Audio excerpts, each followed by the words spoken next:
Hi lovelies, welcome to సంవాద గురు డాల్వార్. అందరూ ఎలా ఉన్నారు? మీరు సూపర్ ఉన్నారు అని నేను అనుకుంటున్నా.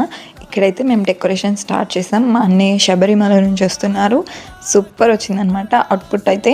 So we want to make him happy. అంటే తను చేసిన దీక్షలో నాకు దొరికిన ప్రతి ఒక్క మూమెంట్ని నేను బ్యూటిఫుల్ చేయాలి అని అనుకున్నా. So I did justice for it. ఇక్కడైతే కాలు కడుగుతున్నాం. పేరెంట్స్ కడగొద్దు కాబట్టి నేను కడిగా. నేనైతే చాలా హ్యాపీగా ఫీల్ అయ్యా. ఆ 18 మెట్లెక్కిన కాళ్ళని కడగాలన్న మనకు అదృష్టం ఉండాలి. మా అన్నయ్య కంటే మా అన్నయ్య తీసుకునే దీక్షలో నేనే ఎక్కువ హ్యాపీగా ఫీల్ అయ్యి ప్రతి ఒక్క మూమెంట్ని ఎంజాయ్ చేసా.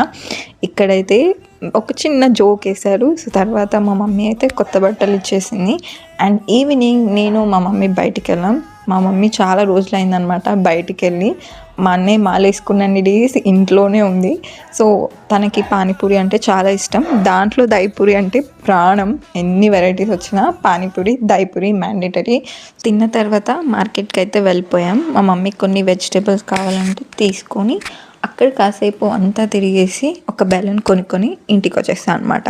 Thanks for watching. Do follow, share with your friends and family.